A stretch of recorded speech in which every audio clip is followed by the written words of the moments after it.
Hello all, this is Dr. Madhuri, Consultant Obstetrician and Gynecologist at Medistar Hospitals, Amirpet branch. So ఈ వీడియోలో మనం ప్రెగ్నెన్సీని 3 parts లాగా divide చేసి మాట్లాడదాము. సో ఫస్ట్ 3 మంత్స్ ఏమేం టెస్ట్లు చేయించుకోవాలి, ఏమేం జాగ్రత్తలు తీసుకోవాలి, లైక్ ఫుడ్ ఏమేమి తీసుకోవాలి అనేది డిస్కస్ చేద్దాం. సో ఫస్ట్ 3 మంత్స్ని మనం ఫస్ట్ ట్రైమిస్టర్ అని అంటాము. So the main important thing ఒక బేసిక్ స్కాన్ అయితే కావాలన్నమాట. So we call it as a dating scan. ఈ డేటింగ్ స్కాన్ ఏంటి అని అంటే మీకు ప్రెగ్నెన్సీ వచ్చిన దగ్గర నుంచి మీ డెలివరీ డేట్ అనేది మనం అసైన్ చేయడం జరుగుతుంది. తర్వాత వచ్చే స్కాన్స్లో డేట్ని పట్టుకొచ్చి కొంతమంది ఇక్కడ డేట్ మారింది ఇవి అని అంటారు, కానీ ద ఫస్ట్ 3 మంత్స్లో వచ్చే స్కానే మీకు యాక్యురేట్గా మీ డేటింగ్ అనేది తెలుస్తుంది. అండ్ ఇంకా ఫస్ట్ ట్రైమిస్టర్ స్కాన్ వల్ల మనం ఏమేమి తెలుసుకోవచ్చు అని అంటే అసలు ప్రెగ్నెన్సీ ఎక్కడుందనేది it's a very important thing. మీకు అది గర్భసంచి లోపలే ఉందా లేకపోతే దీన్ని మనం ఇంట్రాయూట్రైన్ ప్రెగ్నెన్సీ అని అంటాం.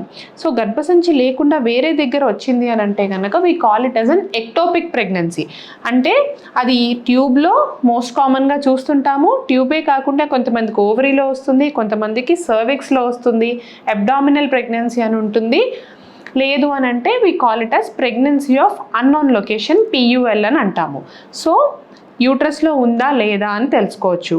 ఇంకొకటి యూట్రస్ లోపల ఏమన్నా ఇష్యూ ఉందా, ఏమన్నా ఫైబ్రాయిడ్స్ కానీ పాలిప్స్ కానీ లోపల ఏమన్నా కలెక్షన్ ఉందా అనేది తెలుస్తుంది. And one more important thing, అసలు ప్రెగ్నెన్సీ అనేది మనకు కన్ఫర్మ్ అయిన తర్వాత సింగిల్ ప్రెగ్నెన్సీనా లేకపోతే మీకు ఏమన్నా ట్విన్స్ కానీ మల్టిపుల్ ప్రెగ్నెన్సీస్ ఏమన్నా ఉన్నాయో కూడా తెలుసుకోవచ్చు. అలానే గర్భసంచి ముఖద్వారం, దీన్ని మనం సర్విక్స్ అంటామన్నమాట, విచ్ ఈజ్ యువర్ బర్త్. ఈ డెలివరీ అప్పుడు ఇదే ఓపెన్ అయ్యి మీకు డెలివరీ అవుతుంది. సో ఆ లెంత్ అది కరెక్ట్గానే ఉందా, ఏమన్నా తక్కువ ఉందా అనేది కూడా తెలుస్తుంది.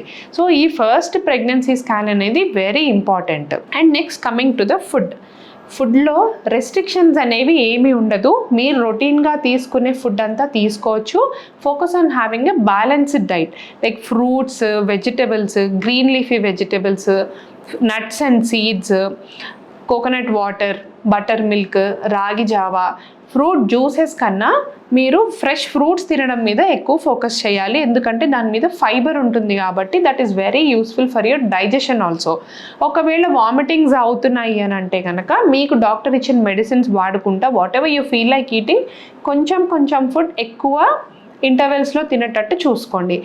ఏదో బ్రేక్ఫాస్ట్, లంచ్, డిన్నర్ ఈ మేజర్ మీల్స్ అని పెట్టుకోకుండా కొంచెం 3 major portions and 3 minor portions like snacks or anything in between తీసుకుంటే మంచిది. సో ఇద్దరికి తినేయాలి, ఒకరికి తినాలా అనేది కాకుండా ప్రాపర్గా బాడీకి న్యూట్రిషన్ అనేది వెళ్తుందా లేదా అనేది చూసుకోవాలి. ఎక్సర్సైజ్, ఇఫ్ ఆల్రెడీ మీకు ముందు నుంచే ఎక్సర్సైజ్ అట్లా అలవాటు ఉంది అని అంటే కనుక you can continue doing your exercises. కాకపోతే మరీ హెవీగా అలసిపోయేవి, బాగా like calorie burning exercise, fast running, jogging ఇట్లాంటివి ప్రివెంట్ చేస్తే మంచిది. So in the next video ఆ ఫస్ట్ 3 మంత్స్ తర్వాత నెక్స్ట్ ఏం చేయించుకోవాలి అనేది will discuss in our next video. మీకు మంచి ఆరోగ్యం కోసం ఎల్లప్పుడూ తోడుగా మెడిస్టార్ హాస్పిటల్స్.